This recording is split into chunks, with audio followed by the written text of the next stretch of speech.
This is Dr. Owen Anderson, and we're looking today at Calvin's Institutes, John Calvin's Institutes. And we're going to especially consider Calvin's understanding of the knowledge of God. How do we know God? I'm using the institutes that are available online at the ccel.org, Christian Classics Ethereal Library. And it has it set up very easy, very nicely for us to use. And really the sections we're looking at are the first 6 chapters, and then probably look at chapter 8 also. But it's here he gets right into this question about the knowledge of God. So we want to consider that and see, how do we know God? So click here, chapter 1. I think this is one of the best introductions of a book, or first sentences of a book. Our wisdom, insofar as it ought to be deemed true and solid wisdom, consists almost entirely of 2 parts: the knowledge of God and the knowledge of ourselves.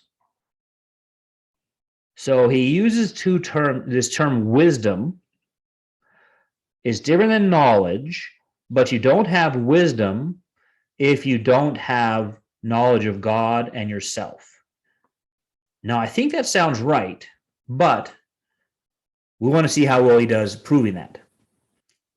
If we don't know God and don't know ourselves, then how could you say you're wise? I mean, in what sense are you wise? You don't know either one of those things. So he says these are connected together by so many ties, it's not easy to determine which of them comes first. They're linked together. If you know yourself as a creature, then you know God, the creator. And if you know God, the creator, you know yourself as a creature. So that's what he says in the first place. No man can survey himself without turning his thoughts towards God. And in the second place, those blessings which unceasingly distill to us from heaven are like streams conducting us to the fountain. So we want to see, how do we know God exists? It's one thing to say God exists, and that consists our wisdom. It's another thing to show God exists. Now, he gives a kind of argument here from weakness. Our feeling of ignorance, vanity, want, weakness, in short, depravity and corruption, reminds us that in the Lord, and none but he, dwell the true light of wisdom, solid virtue, exuberant goodness. So again, the Christian would say that's true, but we're wondering how we know that that is the correct account of the knowledge of God. And he says there exists in man something like a world of misery. And ever since we were stripped of the divine attire, our naked shame discloses an immense series of disgraceful properties, every man, being stung by the consciousness of his own unhappiness, in his way necessarily obtains at least some knowledge of God. So every man has at least some knowledge of God.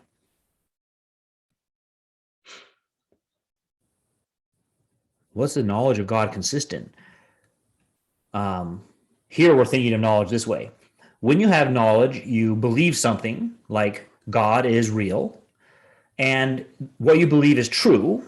God indeed is real, and you can show that it's true.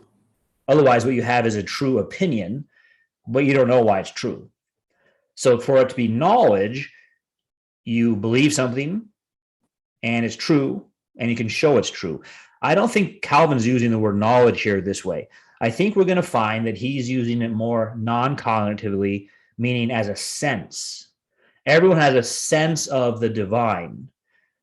And we'll see how this ripples through the centuries since him. More recently, influential theologian Schleiermacher said the same thing, but people find that in Calvin. They say, yeah, Schleiermacher's Reformed. He's just relying on Calvin. So every person coming to the knowledge of himself is not only urged to seek God, but also led as by the hand to find him. So it's interesting here. Calvin says religion, the sense of God, begins with misery. Later, David Hume, in his dialogues concerning natural religion, has his character Demia, who represents the believer, say the same thing. Yeah, religion begins because of our sense of misery, which directs us to God.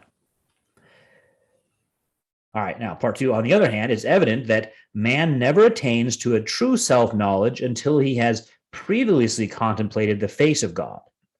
And I take face of God there to mean God without signs and symbols, as were used with Israel, speaking directly. Now, how do we get this knowledge of God? It is connected again to our misery. Since we're all naturally prone to hypocrisy, any empty semblance of righteousness is quite enough to satisfy instead of righteousness itself. And since nothing appears within us or around us that is not tainted with a very great impurity, as long as we keep our mind within the confines of human pollution, anything which is in some small degree less defiled delights us. So he's going to go from an argument of we want to find what is good and pure, but we don't find it in this life, so our thoughts are directed to God. Thus, too, it happens in estimating our spiritual qualities. So long as we do not look beyond earth, we are quite pleased with our own righteousness, wisdom, and virtue. We address ourselves in the most flattering terms. But should we once begin to raise our thoughts to God and reflect on what kind of being he is, and how absolute the perfection of that righteousness, wisdom, and virtue, to which as a standard we are bound to be conformed, what formerly delighted us by its false show of righteousness will become polluted. All right, so we're entering into how he's going to do his argument. He's assuming God and that God is perfect. And then by contrast, we see nothing else is. And we might be happy with the world as long as we think that's all there is. We can find some perfection here or there. But as soon as we realize, no, there's more than the world, and our attention is directed to God, then we think that, then we believe that God is real. Now, that's not a sound argument. And neither was his argument from misery.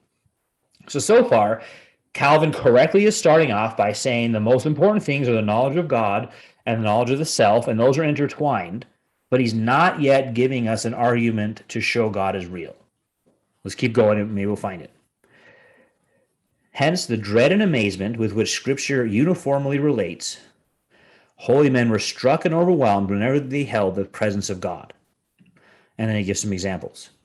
But though the knowledge of God and the knowledge of ourselves are bound together by a mutual tie, due arrangement requires that we treat of the former, knowledge of God, and then go to the next. So let's go and see, what does he say about the knowledge of God?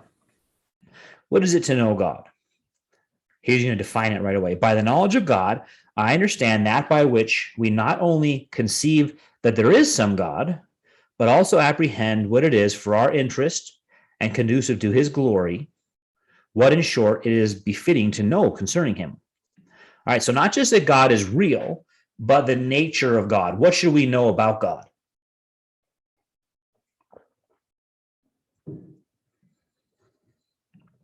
For, properly speaking, we cannot say that God is known where there is no religion or piety. So it's interesting.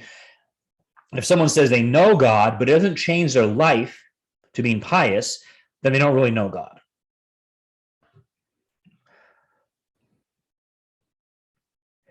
This is the simple and primitive knowledge to which the mere course of nature would have conducted us had Adam stood upright. So tell me what this means, this sentence here. This doesn't look good. When he speaks about that knowledge doesn't lead to religion, what he means is the simple and primitive knowledge to which the mere course of nature would have conducted us had Adam stood upright. If there had been no fall, all we would have is a limited knowledge of God that doesn't lead to religion or piety. That's the natural knowledge of God. For although no man will now, in the present ruin of the human race, perceive God to be either a father or author of salvation or propitious in any respect until Christ interposed to make our peace, we can agree with that. Without Christ, we're lost. Still, it's one thing to perceive that God, our Maker, supports us by his power, rules by his providence, fosters us by his goodness, and visits us with all kinds of blessings, and another to embrace the grace of reconciliation offered to us in Christ. Hold on. Up here, he was talking about the knowledge we would have if Adam had been upright. Then we wouldn't need reconciliation offered us in Christ. So since then, the Lord first appears as well in the creation of the world as in the general doctrine of Scripture, simply as Creator, and afterwards as Redeemer.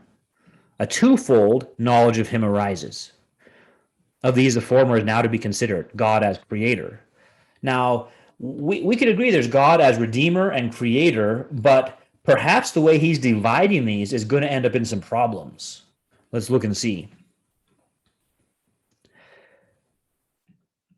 Although our mind cannot conceive of God without rendering some worship to him, it will not, however, be sufficient simply to hold that he is the only being whom all ought to worship and adore, unless we are also persuaded that he is the fountain of all goodness, that we must seek everything in him and in none but him. My meaning is, we must be persuaded not only that he once formed the world, so he sustains it by his boundless power, governs it by his wisdom, and preserves it by his goodness. So, okay, we have to be persuaded of that, and we're persuaded with arguments. So let's see if we get an argument to show those things.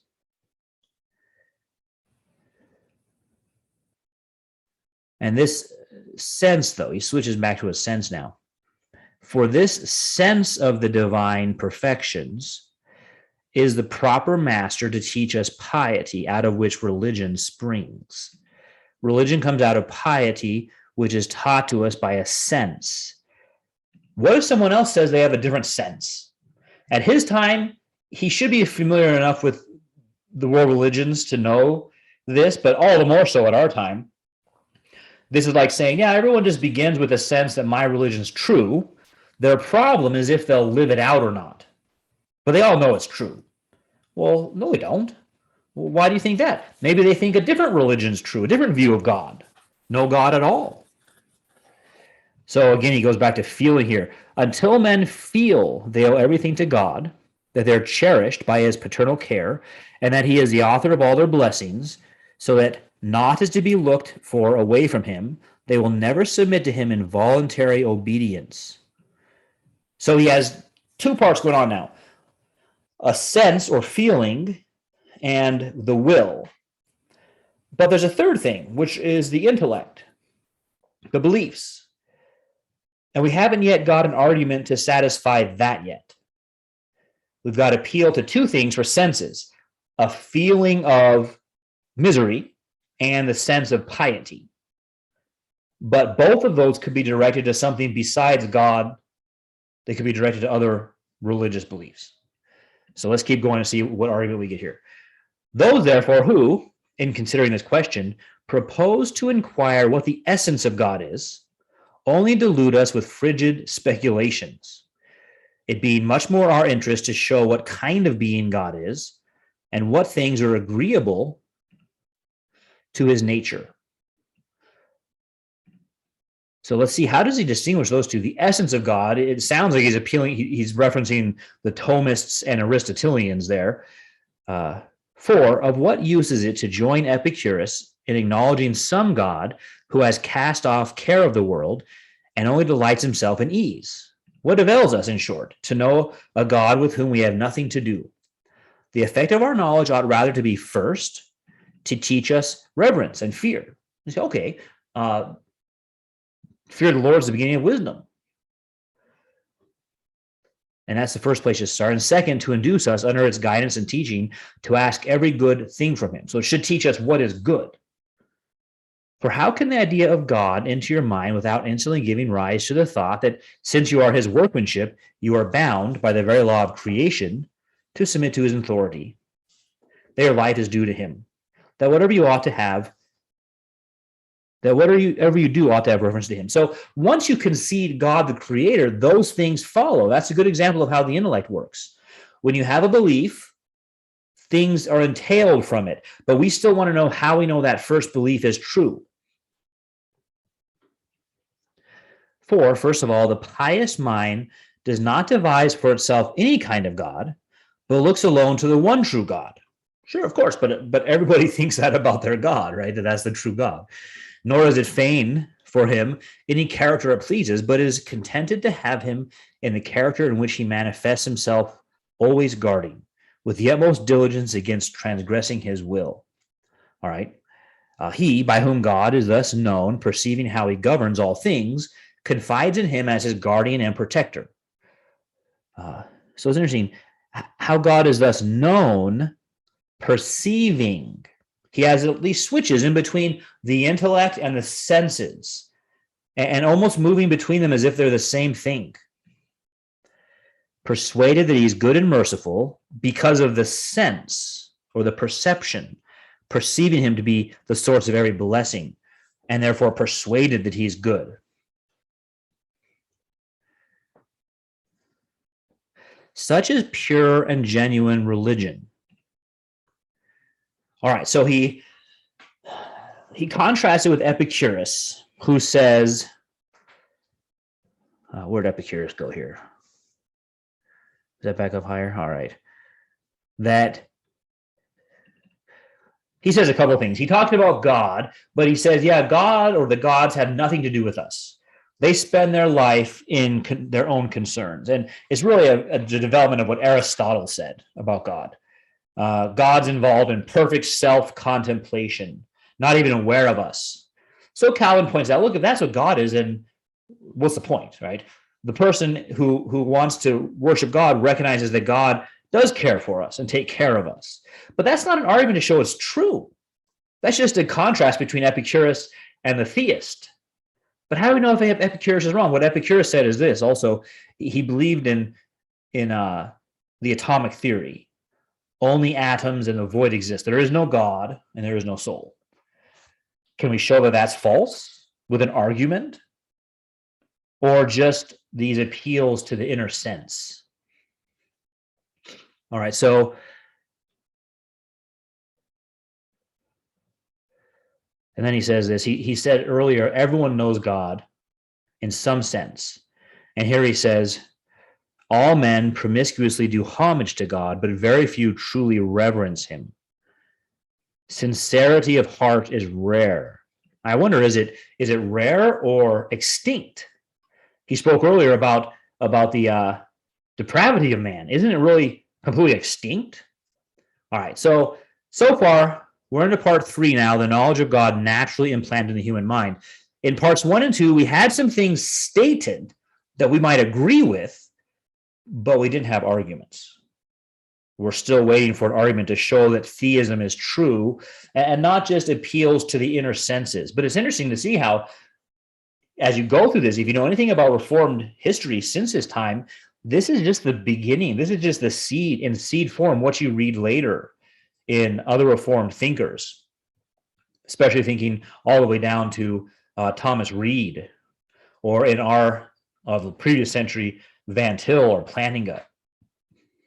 And I think this chapter 3 will especially show you that there exists in the human mind, and indeed by natural instinct, some sense of the deity we hold to be beyond dispute.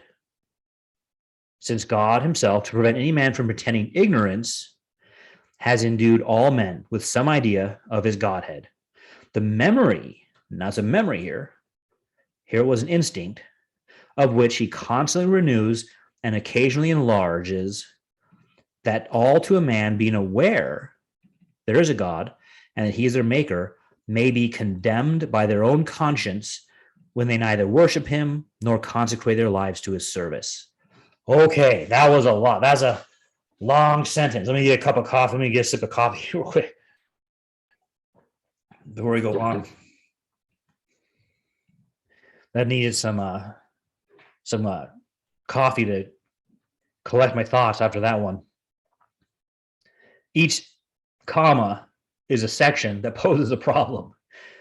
First question, how do we know anything in that sentence is true? He makes assertions, and let's say you would put a Bible verse by each one of those sections. Well, how do we know two things? That the Bible verse you're quoting actually supports what you think it does. And then you still have the question, well, how do you know the Bible verse is accurate? So again, we're finding Calvin saying things, appealing now to instinct. How does he know everyone has this instinct? Has he done a study of all humans who ever lived? He's probably thinking that some verse in the Bible supports this, but I don't think that the verses that he's thinking of do support this. And he thinks it's so sure that it's beyond dispute. And the reason is God himself did this to prevent anyone from pretending ignorance. Wait a minute. God himself says they're ignorant of me. My people don't know me. The fool says there is no God. So it's not pretend ignorance. People really are ignorant. He seems to be missing a category here, which is culpable ignorance. And you'll see a lot of people who are voluntarists do this. Voluntarist means they say that you know what you should do, you just don't do it with the will. And they'll think to be guilty, you have to know it and not do it. That's guilt. No, not true at all. Perhaps the largest proportion of wrongdoing is done when you don't know what you should, and so you act incorrectly. But you're guilty because you didn't know what you should have known. So he goes from everyone has a natural instinct. Then he says this, everyone has the memory of God, to everyone is aware there is a God. Those are all three different things, an instinct, a memory, an awareness, and it seems to be simply mistaken. You'd have to end up doing what some of the Vantillians do, which is say something like, he's not aware of the memory of God. He presupposes it, but he is not aware of it. So it's that sense in which he thinks they're condemned by their own conscience because they don't worship him. So again, that's voluntarism. The problem isn't that they don't know God. Everyone knows God, even though the prophets say they don't know God. Everyone knows God. They just don't do what they should. No. So far, we don't even know if there is a God from this text. So we're not gonna get off the ground with that voluntarism. And you can see how this is going to shape the things that Calvin's best known for later. Usually when you say John Calvin, people immediately think, if they like Calvin, they think sovereignty of God. Good. If they don't like Calvin, they think double predestination, bad. And then they'll debate. There's been 500 years of debating about Calvinism. And I'm, in one way, avoiding all that by saying, look, I have my views about those debates, but before we even get there, have we established that God exists? And we haven't. But he says this, he thinks this. Certainly, if there is any quarter where it may be supposed that God is unknown, the most likely for such an instance to exist is among the dullest tribes furthest removed from civilization. That's interesting because it's actually, I don't know how he measures dullest, but the people who say there is no God are usually the ones who have been the most educated by civilization. So I'm not sure how he came up with that conclusion. But as a heathen author tells us, there is no nation so barbarous, no race so brutish, as not to be imbued with the conviction that there is a God. Well, hold on. Let me see what this footnote goes. I don't want to click it. It'll take us to another link. I want to see what this is. Whoever it is, had this author polled every nation on earth, every individual in every nation on earth was dead and alive and going to be alive in the future, and they all said, yeah, I have a conviction there's a God. I just don't live that way. Of course not. So this is somebody assuming to be true what you need to prove to be true. And here's part of the problem. It's about awareness. This is where the stumbling comes in. Awareness, sense, instinct, memory. These are all sort of immediate impressions. They're not the same as thinking a proposition is true or false. Like God is eternal, true or false. That's a thought. And you're aware of your thoughts. You think them. You're not always aware of your assumptions, your presuppositions, but when they become your thoughts, you bring them up into awareness. He's making a mistake So you could say this. This could be an argument that some people make. Everyone presupposes God is real. Yeah, possibly. We'll have to look into that. But you couldn't say what he says, which is everyone is aware of God. No, a lot of people, their unbelief is based on the absence of God. So then you have to get into this psychology where you say, no, they're really aware, but they lie to themselves. But then they're not aware. So you can see the problems that are already occurring here. And if Calvin's having a hard time getting off the ground about God's existence, if we just say, okay, good enough, let's get on to predestination, we're not going to be able to because we don't even know why we need redemption yet. And that problem will come out when we get to the scripture sections. So he says, even those who, in other respects, seem to differ least from the lower animals constantly retain some sense of religion. So those people who are living, maybe their mascot is an animal. Like they've got a university, but the mascot's an animal. I mean, some universities are honest and they'll just say, hey, we're the devils. Just being straightforward. Others pick animal, and that is who he's talking about. But even those persons have some sense of religion. Boo. So thoroughly has this common conviction possessed the mind, so firmly is it stamped on the breasts of all men. Again, how does he know this? He's just asserting it. Since then, there never has been, from the very first, any quarter of the globe, any city, any household even, without religion. And remember, religion here means duty to God in his definition. So it seems easy to show there's been a lot of places without religion. This amounts to a tacit confession that a sense of deity is ascribed in every heart. Do you see the circle in that sentence? We know there's a sense of deity because every nation on earth is aware of God, and there's no nation on earth that isn't aware of God because of the sense of deity. Now, the things that people find objectionable in Calvin, say the Arminians would object to Calvin, the Molinists would object to Calvin, aren't this. If you're going to object to Calvin, why aren't you objecting to this part about the knowledge of God? And demanding a proof that God exists. Even idolatry, he says, is ample evidence of this fact. For we know how reluctant man is to lower himself in order to set other creatures above him. Therefore, when he chooses to worship wood and stone rather than be thought to have no God, it is evident how very strong the impression of a deity must be, since it is more difficult to obliterate it from the mind of man than to break down the feelings of his nature. So we're aware there's a God, and it's worse, we think, to be called an atheist than an idolater. So we worship sticks and stones instead of just say, hey, there isn't a God at all. I mean, that just seems to be not true. Some people might be like that. Other people seem to be very proud to be an atheist.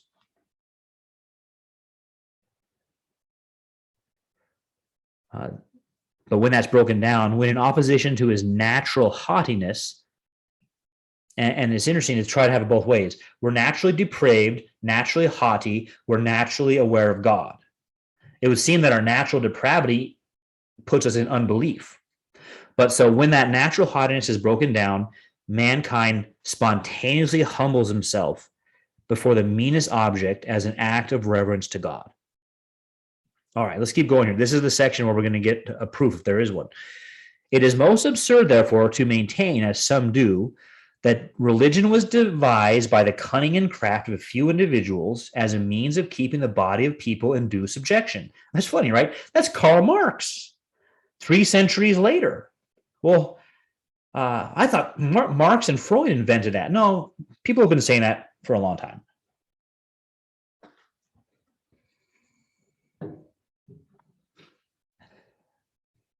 It's a means of keeping the people in subjection while there was nothing which those individuals, while teaching others to worship God, less believed than the existence of God. So he says, I readily acknowledge that designing men have introduced a vast number of fictions into religion with the view of inspiring the populace with reverence or striking them with terror, and thereby rendering them more obsequious.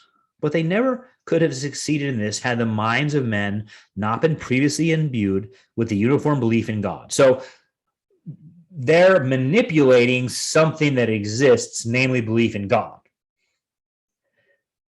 that sense of God. So again, back to everyone already believes in God. And it's altogether incredible that those who, in the matter of religion, cunningly imposed on their ruder neighbors were altogether devoid of that knowledge of God. So here, again, is some more ambiguities about the word knowledge. We've seen how he's switching back and forth between knowledge as a proposition, God is eternal equals true, to a sense of misery or piety. But now it's more like awareness of what people say. Like, I'm aware, the atheist is aware of what Christians say about God. But it doesn't follow from that they believe it's true. I mean, that doesn't show anything. I'm aware of what people say about unicorns. Therefore, since I'm aware of it, I know unicorns. No, you could believe that what they think is false.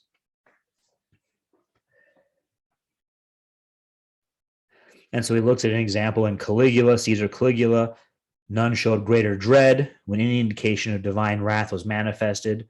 Thus, however unwillingly, he shook with terror before God, whom he professedly studied to condemn. And there's a lot. Christians like these stories of an atheist who is on his deathbed and is crying in agony about the fears of approaching hell.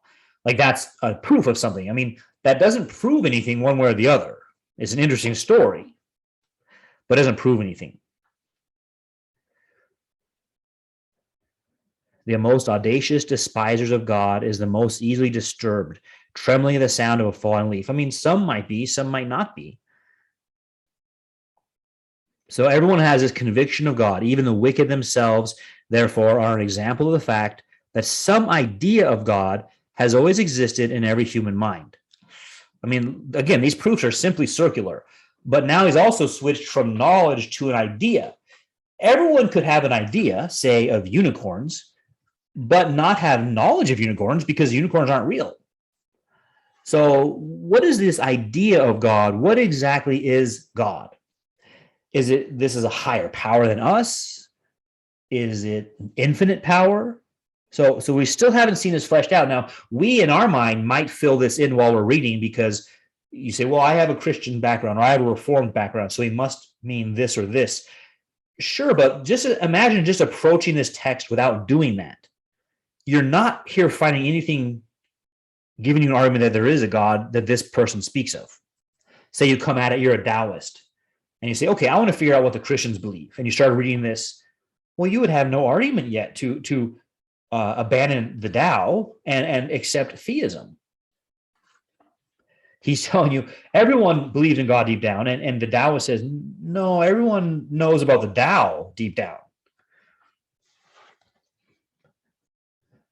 So all men of sound judgment will therefore hold that a sense of deity is indelibly engraven on the human heart.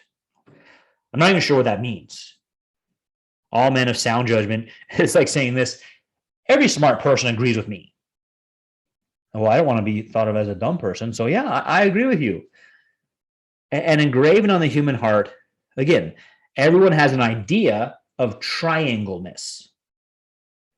But we may never have seen a triangle. We don't believe there are any triangles. We just have that idea, like unicorn. So is that what it means? Everyone has an idea, but they don't agree if this idea exists. What does it mean to be engraven on the human heart? Now he switches back to belief, and that this belief is naturally engendered in all and thoroughly fixed, as it were, in our very bones, is strikingly attested by the contumacy of the wicked who, though they struggle fiercely, are unable to extricate themselves from the fear of God. Again, I'm not sure. You pick out a couple stories where that's true. It doesn't follow that's been true universally.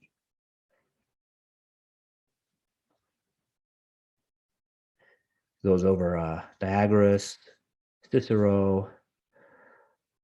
I only say that when the stupid hardness of the heart, when the wicked eagerly court as a means of despising God, becomes enfeebled, the sense of deity, which of all things they wish most to be extinguished, is still in vigor and now and then breaks forth. Whence we infer that this is not a doctrine which is first learned at school, but one as to which every man is, from the womb, his own master. So you can think about how that we interpret good guys and bad guys in light of this. The bad guys are those persons who either they're sociopaths, they weren't even born with this.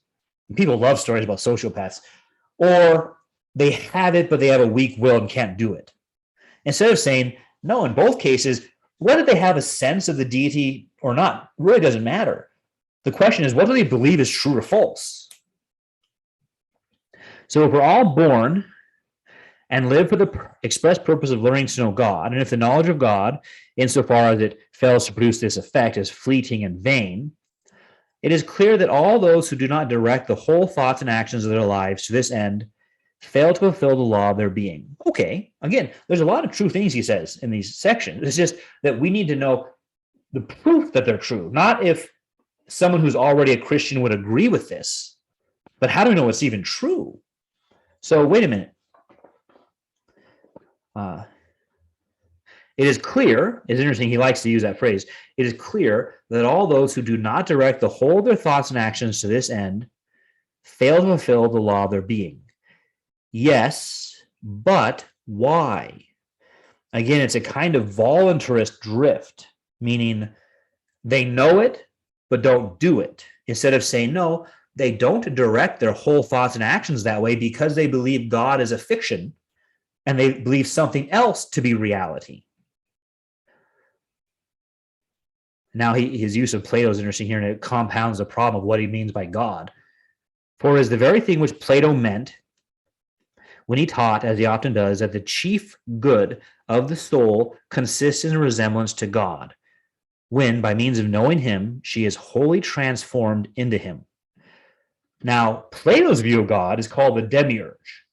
This is a finite, changeable thing that is co-eternal with matter, seems to be in time, and doesn't create matter, but forms matter. That's not God. So Plato is in unbelief. Plato doesn't believe in God. Plato has an idol in the place of God. And so when Plato says the good of our soul consists in resemblance to God, the demiurge, that's a false sentence because of what he means by God. So we shouldn't appeal to Plato to prove anything of the kind. All right, so we're going into part 4.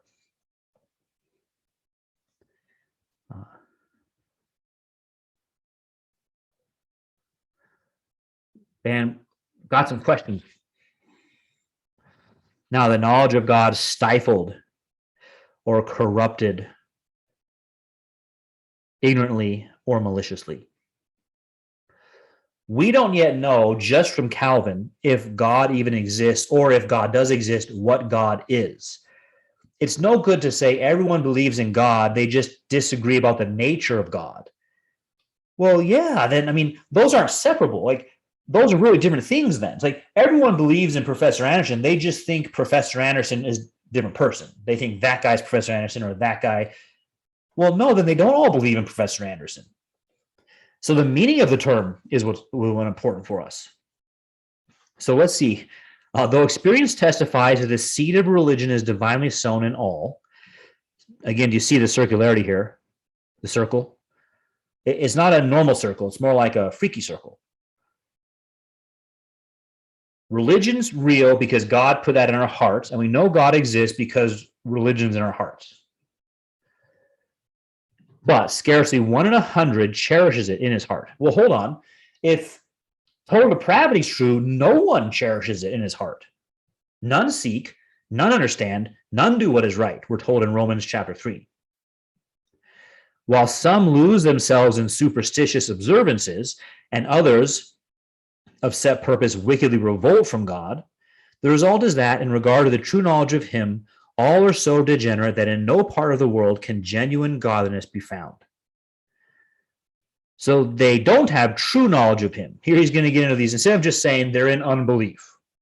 Well, they know him, they have a sense of him, but don't know him. They wickedly revolt from God. Well, how do you know there even is a God? Because they're revolting from God proves there is a God. In saying that some fall away into superstition, I mean not to insinuate that their excessive absurdity frees them from guilt. For the blindness under which they labor is almost invariably accompanied with vain pride and stubbornness. So it's interesting. This almost takes the emphasis off the blindness, right? Instead of just saying, yeah, of course they're not free from guilt. They're in culpable ignorance. He says, well, sure, but their ignorance comes with pride and stubbornness. That's the problems. So it says, mingled vanity and pride appear in this, that when miserable men do seek after God, although remember, none seek, instead of ascending higher than themselves as they ought to do, they measure him by their own carnal stupidity. So they cannot move one footstep without rushing headlong to destruction. With such an idea of God, nothing which they may attempt to offer in the way of worship and obedience can have any value in his sight. This corrupt procedure is admirably described by Paul when he says that thinking to be wise, they became fools. He had previously said that they become vain in their imaginations, but lest any should suppose them blameless. Again, it's interesting. If they're ignorant, they're blameless, he thinks. But instead of thinking that they're blameless, he afterwards adds that they were deservedly blinded because not contented with sober inquiry, because arrogating to themselves more than they have any title to do, they of their own accord court darkness.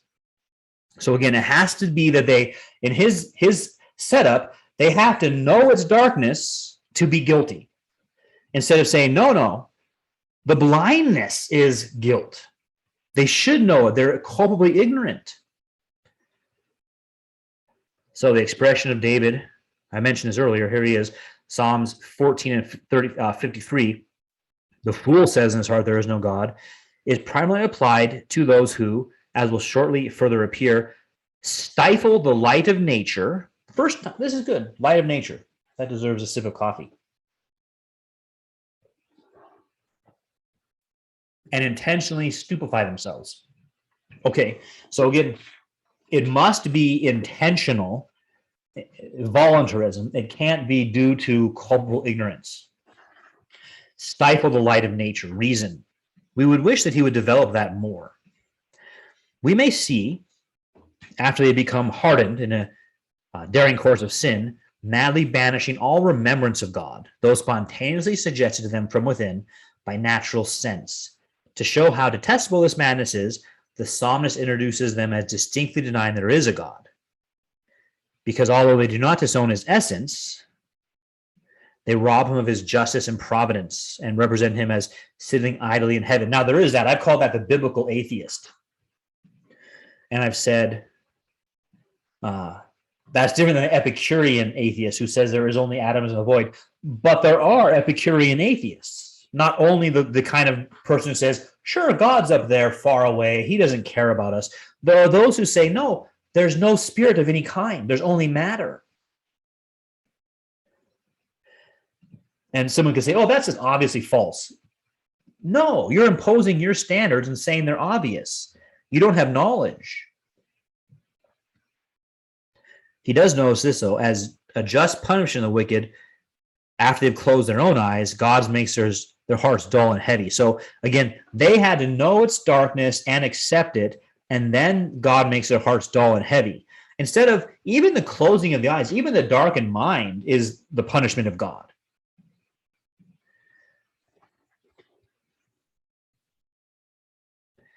And so he says, those who feign to themselves a dead and dumb idol are truly said to deny God. But they still have the knowledge of God.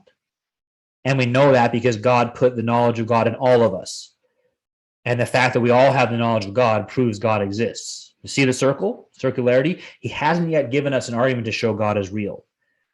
And here this is at the fountainhead of the Reformation.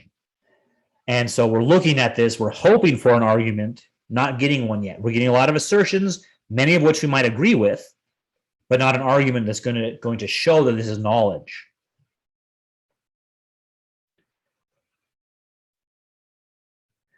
And that they want to banish God from their minds instead of saying, no, they don't even believe there is a God.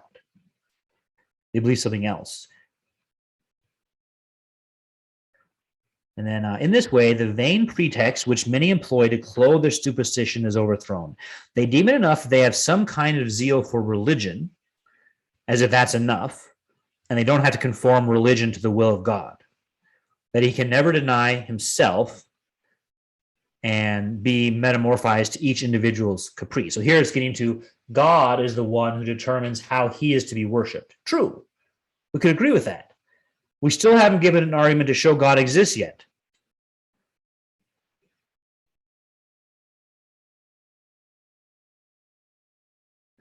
And he says that whether you hold to the existence of one God or a plurality of gods, if you depart from the nature of the true God, you still have nothing but an idol. So that would apply to Plato, who we just quoted positively. Plato doesn't believe in the true God. But to know that, you need to be able to give an argument to show God is real. So to this fault, they add a second, that they do think of God, that when they do think of God, is against their will, never approaching him without being dragged into his presence. But wouldn't that be true if all persons are fallen? Of course they wouldn't want to know God. In fact, they don't believe God is even real. They think something else is real instead of God. But he sets it up this way. They know God and what God's justice requires, and they hate that. So they live as if that's not true, but they also know it's true. Instead of saying, no, they should know God is real, and they have the evidence, the light of nature proves it, but they haven't even used the light of nature to know there is a God. That's why they're guilty.